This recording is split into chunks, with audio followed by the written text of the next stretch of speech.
압도적 재미 매불쇼. 이번 광복절에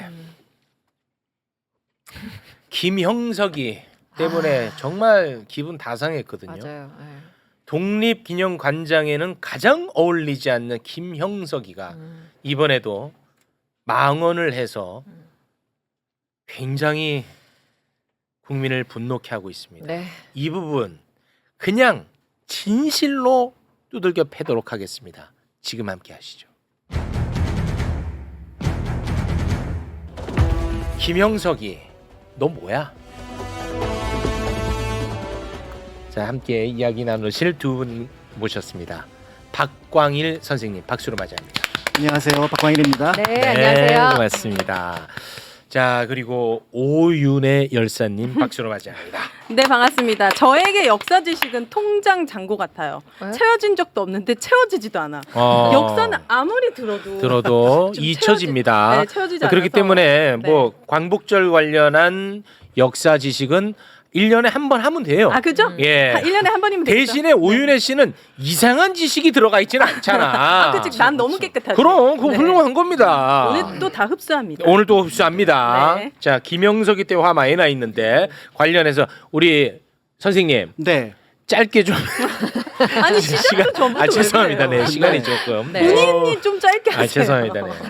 그러니까 사실 저는 그 기념사를 듣고 깜짝 놀랐습니다. 놀랐어. 네, 어떻게 이런 표현을 할 수 있을까? 더불어서 자신이 어떤 정치적 또는 역사적 견해를 갖고 있는 것과는 별개로 역사 왜곡까지는 하지 않았을 거라고 봤는데 아, 견해를 떠나서도. 네, 그런데 역사 왜곡에 해당하는 부분이 무려 3부분이나 나타났고 아. 그 중에 한 부분이 우리가 생각할 때 가장 중요하다고 생각하는 독립운동 역사에서 잊을 수 없는 사건이 1932년 4월 29일에 있었던 상해 홍코공원의 윤봉길 의사 의거거든요. 네. 이 윤봉길 의사의 의거는 이 의거를 통해서 한국이 이제 중국 정부와 독립운동을 같이 하게 되면서 이후 굉장히 이끌어갈 임시정부의 중요한 동력이 됐던 굉장히 중요한 사건입니다. 네. 네. 그렇기 때문에 윤봉길 의사에 대한 어떤 평가들이 단순하게 그 의거로 그치지 않고 그 이전의 모습들 그리고 나중에 가나자와 형무소에서 총살을 당할 때까지의 모든 것들이 우리에게 하나하나가 의미가 있었거든요. 네. 네. 그런데 거기에서 가장 중요하다고 할 수 있는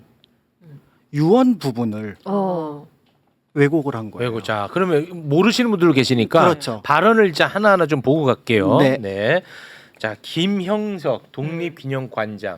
독립기념관장이면 8.15 기념사 때 독립투쟁의 역사를 얘기해야 될 거 아니야. 네. 근데 독립투쟁의 역사만 쏙 빼고 얘기하는 정말 있을 수 없는 짓을 했다 말이죠. 진짜 말이 안 됩니다. 일단 그 부분 먼저 들으면 되겠죠? 네. 그 부분 듣고 오겠습니다. 24살의 청년 윤봉길은 상하이 이거- 홍코공원에서 열린 맞아? 일본 천장절 및 전성기념식장에 폭탄을 투척하여 국내외에 큰 파문을 일으켰습니다. 그런데 그가 의거 직전에 두 아들에게 남긴 유서에는 너희들은 아비 없음을 슬퍼하지 말고 열심히 공부하여 에디슨과 같은 발명가가 되어라고 적혀 있습니다. 24살의 청년은 조국 독립을 위하여 자기 자신을 희생해야 했지만은 그의 두 아들에게는 반듯하게 자라서 국가와 세계를 위해서 기여하는 훌륭한 과학자가 되기를 소망한 것이었습니다. 이처럼 역사의 이면에는 다양성이 존재합니다.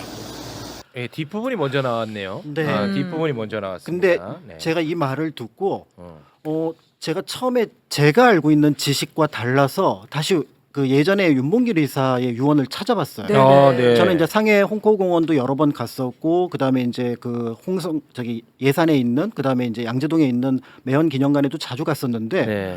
제가 알고 있는 유언 내용하고 달랐던 거예요. 어떤 부분이 그래요? 달라요? 어떤 부분이? 그래서 어. 그 유언 전문을 제가 한번 찾아봤더니 네. 역시 제가 기억한 게 맞았다는 걸 알 수 있었는데요. 네. 그 내용을 잠깐 읽어드리면 이렇습니다. 너희도 만일 피가 있고 뼈가 있다면 반드시 조선을 위해 용감한 투사가 되어라. 에? 투사가 되어라는데? 이게 첫 문장입니다. 네. 그리고 두 번째 문장에서는 그래도 내 빈무덤 앞에 찾아 한 잔의 술을 부어 놓아라. 그러니까 내가 아비니까.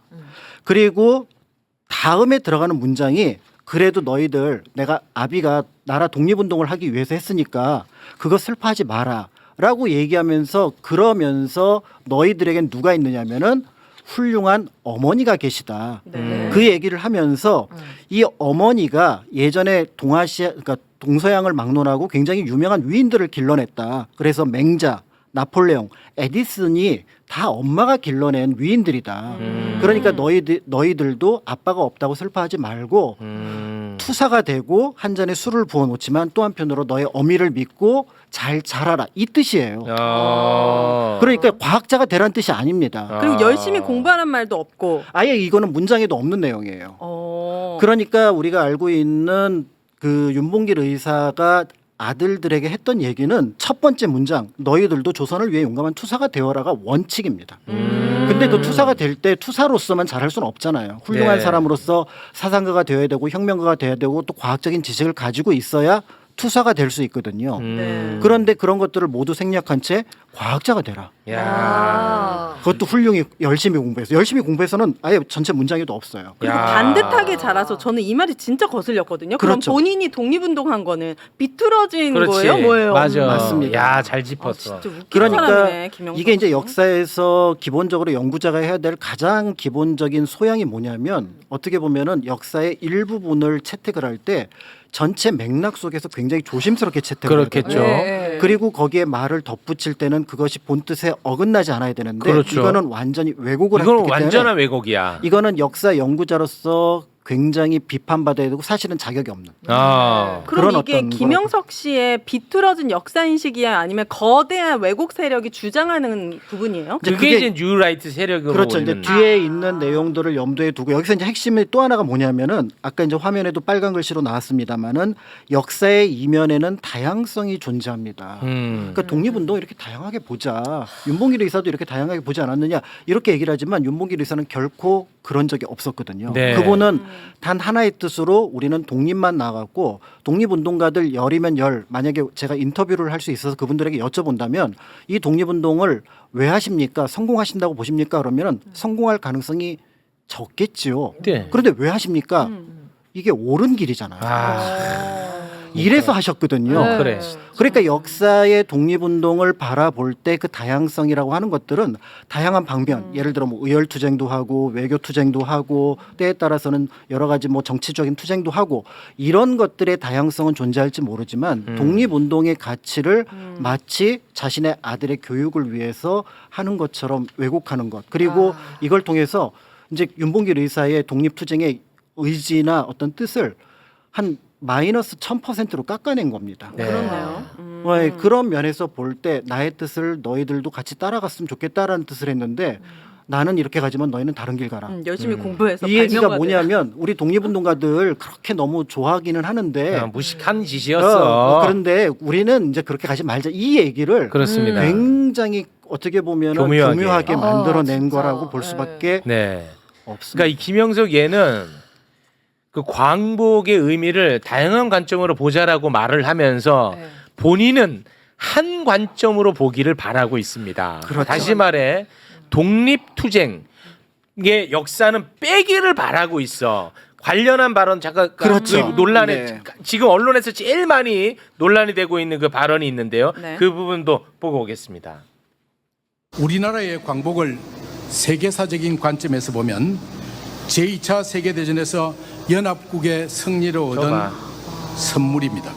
함석헌의 뜻으로 본 한국 역사에서는 해방은 하늘에 준 떡이라고 설명합니다. 이 같은 해석은 항일 독립전쟁의 승리로 광복을 쟁취했다는 민족사적인 시각과 배치되는 것처럼 보입니다. 저 보라고. 이제는 본 뜻이 딱 나와 버리잖아. 네. 저 문장이 핵심이었던 것 같아요. 그러니까 저 문장을 볼 때 이제 에휴. 몇 가지가 등장을 하는데요. 첫 번째는 이제 우리가 해방과 광복이라는 낱말을 쓸 때 이 두 낱말이 가지고 있는 약간의 차이점이 있어요. 차이점이 있습니다. 뉘앙스의 차이점이 있는데 해방은 되었답니다. 수동적이에요. 해방은 되었다. 네, 어떤 근데- 다른 타인에 의해서 되었다. 그렇죠. 해방. 그렇지만 이제 광복 같은 경우는 우리가 노력을 해서 얻어냈다, 쟁취했다라는 의미가 여기에 포함되어 있는 그렇습니다. 거거든요. 네. 그래서 한국 정부에서도 1982년 교과서에서는 해방보다는 광복을 쓰고 있는 상황이고요. 그런 어떤 의미를 일단은 배제해 놓고 얘기를 했고 네. 무엇보다도 어떤 세계사에서 어떤 나라의 독립을 선물 받은 적이 단 한 번도 없습니다. 그 얘기는 뭐냐면 우리나라의 광복은 선물이 아니라 우리의 투쟁의 결과로서 그걸 연합국들이 일정 부분 인정을 했고 그 과정에서 널리 알려져 있는 것처럼 1943년 카이로 선언에 영국, 미국 그러니까 루즈벨트하고 처칠 그다음에 장제스가 카이로에서 만나서 노예 상태에 있는 한국을 적절한 시기 적절한 방법으로 해방한다라고 하는 내용이 여기에 들어가 있어요. 이 연합국의 처칠은 끝까지 한국 독립에 대해서 반대했습니다. 네. 그런데 그거를 밀어붙였던 거는 장제스였고 거기에 동의했던 게 루즈벨트였는데 그 장제스를 강제로 움직였던 인물들이 임시정부 요인들입니다. 아. 임시정부 요인들이 얘기를 해서 지금 우리가 알고 있지 않느냐. 그러니까 미국도 보았을 때 또는 영국도 결과적으로는 양보를 하면서 보았을 때 한국이 단 한 번도 끝이지 않고 독립운동을 했다는 사실을 알고 있거든요. 그러니까 이 민족은 독립을 시켜야 된다. 이 나라는 독립을 시켜야 된다라는 것들을 합의를 한 거고 그 과정에서 나타난 거고 그래서 많은 한국인들이 사실 오해하는 것 중에 하나가 일본의 패망이 한국의 독립일 거다라고 하는데 그렇지 않은 사례가 굉장히 여럿 있습니다. 가장 대표적인 게 오키나와. 웃기나? 네, 결국은 그게 원래 독립국이었지만 나중에 그런 독립운동의 투쟁의 모습을 보여주지 않기 때문에 일본의 한 지역으로 편입이 되기도 아, 했었고요. 원래는 어느 나라 땅이었는데? 원래는 유구라고 하는 독자적인 아, 그래요? 육규라고 하는 독자적인 나라였었죠. 나라였구나. 이제 이런 어떤 사례들을 보게 되면은 결국은 우리의 독립의 과정들은 굉장히 많은 분들 그러니까 그분들이 1910년대, 20년대 수많은 사람이 목숨을 다 바쳐서 이루어낸 모든 결과들을 다 누굴로 퉁치냐면은 연합국의 선물로 퉁치면 그럼 우리는 독립운동사를 다 사라지는 거지. 네, 그리고 잃어버리게 되는 거죠. 사대주의만 남는 거고. 네. 노예근성 아니에요? 이 노예 사람들? 근성이야. 좋았어. 맞죠? 맞아. 그 노예해. 왜 어. 관장하는 거예요? 그래. 그래서 노예일 뿐만 답답하네. 아니라 한국사를 굉장히 어떻게 보면 자기 스스로 낮춰서 보는 시선이라고 볼 수밖에 없는 거고요. 네. 그런 과정에서 또 하나의 중요한 왜곡을 하게 되는데 네. 그게 바로 뭐냐면 함석헌 선생입니다. 네. 그래서 함석헌 선생은 이게 원래 이제 뜻으로 본 한국 역사의 원래 책 제목이 성서로 본 한국 역사예요. 성경으로 본. 네. 아, 성경으로. 그러니까 이제 성경의 관점에서 한국인들이 정말 큰 고난을 했는데 광복은 그때 이제 하느님이 내려준 선물이다. 이런 뉘앙스였거든요. 네. 근데 이거를 연합국의 선물로 바꿔버린 거예요. 아. 하느님의 선물이었어요. 하나님을. 그것조차도 사실은 역사의 관점에서 보면은 이거는 역사적인 관점이 아니라 종교적인 관점이다. 라고 볼 수밖에 없는데 아. 그럼에도 불구하고 이 문장을 마치 역사의 한 문장으로 가져와서 해방은 하늘이 준 떡 그러니까 선물이다 라는 표현을 하게 됐는데 아. 여기서 해방은 하늘이 준 떡을 주어를 마치 연합국으로 만들어 놨어요. 아. 근데 그게 아니라 그냥 하늘이 준 선물이에요. 왜냐하면 이 한국 사람들이 정말로 많은 고생들 했고 애를 썼는데 그 보람이 없었는데 이번에 보람을 얻었다. 해방을 통해서. 그 얘기를 한 거예요. 아. 그리고 이게 1945년 즈음을 배경으로 했기 때문에 사실은 함석헌 선생은 아직까지도 일본인들이 만들어 놓은 한국인들의 뭐 나약함 이런 부분들을 완전히 극복하지 못한 상황이었습니다. 그렇겠죠. 근데 그 역사를 여기다 가져다가 꺼내 놓은 거는 그 이후에 70년, 80년 연구해온 수많은 역사 연구자들의 성과들을 한순간에 여기다 묻어버린 겁니다. 그렇기 때문에 이거를 바라보고 많은 사람들이 혹시 우리 한국의 역사학자들은 이런 생각들을 하나라고 하는데 누구 하나 이렇게 생각하는 사람이 없습니다. 그러니까 이 얘기는 기본적으로 한국 역사학계 특히 근현대 역사학계를 완전히 괴멸시키려는 의도가 있지 않나라는 생각도 할 수밖에 없는 아. 그런 상황이라고 이런 볼 수 사람이 있는 거죠. 독립기념관장이에요. 그러니까. 뻔뻔하게. 그러니까 100번 양보해서 대한민국에 정말 정신 나간 어떠한 한 학자가 있어서 맞아. 이런 얘기를 어디선가 하고 다닐 수는 있다고 봐요. 그럴 수 그렇죠. 있죠. 근데 근데- 이자는 독립기념관장이잖아. 그냥 끌어내면 안 돼요? 모르겠어 나도 그거는. 네 명이서. 그러니까 이제 더 큰 문제는 뭐냐면 이런 여러 내력에도 불구하고 결국 이제 김영석 그 관장 같은 경우는 뭐 국적 문제에 대해서도 역시 일제 강점기의 한국인은 일본 국적이다 이런 표현을 많이 하거든요. 네. 이게 결코 용납받을 수 없는 이유가 뭐냐면 한일 기본조약 1965년에 우리가 굉장히 조금 굴욕적이라고 네. 하는 기본 조약의 조약문에도 뭐라고 들어가 있냐면 네. 1905년 을사늑약 1910년의 국권 피탈 과정은 이미 무효다라고 우리 조약문 안에 적혀 있어요. 그러면 그 당시 불법으로 우리 국권을 빼앗았으면은 우리나라 국적도 강제로 빼앗겼으니 그거는 우리가 지금 인정을 하지 않는다는 거예요. 한국 정부의 어떤 입장에서 보면. 네. 그런데 그 한국 정부의 입장을 바탕으로 해야 될 기관장이 일본 국적일 수 있다라는 표현을 하는 거는 공무원으로서의 자격도 없다라고 볼 그렇습니다. 수밖에 없습니다. 근데 이제 더 문제는 이런 자가 한 명만 있는 게 아니라는 게 문제예요. 떼거지로 있어요, 이 어딘가에? 뉴라이트라고 하는 정말 대한민국에 많이 들어봤어요. 전혀 도움이 되지 않는 그런 인간들이 많아. 근데 그런 인간들이 지난 정부에 다 요직을 차지했었지. 그렇죠. 그렇기 때문에 저는 사실 이번 그 어떤 8.15를 지나면서 사실은 약간 좀 전향적인 어떤 발표문이 나올 줄 알았어요. 그래도 현 정부에 약간 눈치도 보고. 그다음에 독립기념관에 굉장히 훌륭한 연구자들이 많기 때문에 네. 그들한테 한 번만 스크리닝을 하면은 괜찮은 어떤 연설문이 나올 수 있거든요. 네네네. 그럼에도 불구하고 어떤 의미에서 보면은 이제 정체성을 드러냈고 아. 한편으로는 이런 사람이 이런 기관에 있어서는 안 되겠구나를 국민들한테 오히려 인식시킨 계기가 되지 않았을까라는 네. 것들이 있습니다. 그래서 역사에서 볼 때 나쁜 일들이 있을 때 그 나쁜 일들이 때에 따라서는 나쁜 결과만 만들어내지는 않거든요. 그렇죠. 그러니까 이게 현상 자체는 나쁘게 나타났으나 그걸 바탕으로 해서 우리가 향후에 어떤 방식으로 이제 책임 있는 역사 관련된 기관장들의 어떤 위치, 문제를 정해야 될지를 이 어떤 연설문을 통해서 다시 한번 확인하게 되지 않았을까. 근데 또 대통령 이상한 사람 되면 또 이상한 사람 앉힐 거 아니에요. 우린 다 알고 있지. 이런 사람이 되면 안 된다는 거예요. 근데 이게 사실은 쉽지 않아요. 이런 생각을 가진 사람을 독립기념관장에 올린다는 게 이건 좀 이 굉장한 윤석열만 가능한 윤석열 이건 좀 대단하긴 했어. 이거는 왜냐하면 이분이 역사께서 됐을 때 보통 이제 누가 이렇게 기관장이 되면은 이제 막 반발이 올라옵니다. 네. 그러니까 이제 그 연구자들 사이에서 왜 그 사람이 됐느냐 이렇게 올라가게 되는데 네. 그 처음에 이분이 그러니까 독립기념관장이 됐을 때 네. 제가 알고 있는 그 여러 그 SNS에 올린 글이 뭐냐면 누구죠? 누구세요? 모르는 사람이었던 서로 거야? 그러니까 어지간한 연구자들도 잘 몰랐던 분인 거예요. 그러니까 우리가 알고 있는 뭐 유명한 뭐 어떤 그 저쪽에 뉴라이트 계열의 역사라고 주장하는 사람들의 어떤 그런 어떤 연구자도 아니었던 그러니까 찾다 보니까 이분을 쉽지 않은 일이긴 찾았던 한데 거죠. 근데 그렇구나. 오윤혜 씨의 네. 그런 우려는 언제든 저는 현실이 될 수 있다고 생각합니다. 그쵸? 예, 그래서 네. 조심해야 돼요. 이 사람은 자를 수는 없는 건가 봐요. 그거는 잘 모르겠네. 임기가 2027년이면 앞으로 2년 동안 더 세금으로 월급을 줘야 되는데. 세금으로 월급 주는 게 문제가 아니라 지금 대한민국 역사관을 지금 다 망가뜨리고 아니 있다니까. 근데 이렇게 여론이 막 밀면 사과를 할 만도 하잖아요. 그렇죠. 사과 안 하잖아. 사과를 안 하죠. 그러니까 이제 그거는 일종의 자기의 신념이라고 볼 수밖에 없고요. 네. 근데 그 신념은 잘못된 역사 인식과 그다음에 역사학자로서 기본적으로 갖춰야 될 자질도 못 가진 사람이라면은 이 자리에 계속 있게 하는 것은 결코 여러 면에서 네. 서로를 위해서 본인을 위해서도 네. 좋지 않겠다라는 생각이 들고요. 네. 저는 이 기사를 보고 나서 사실 이제 약간 검색을 해봤거든요.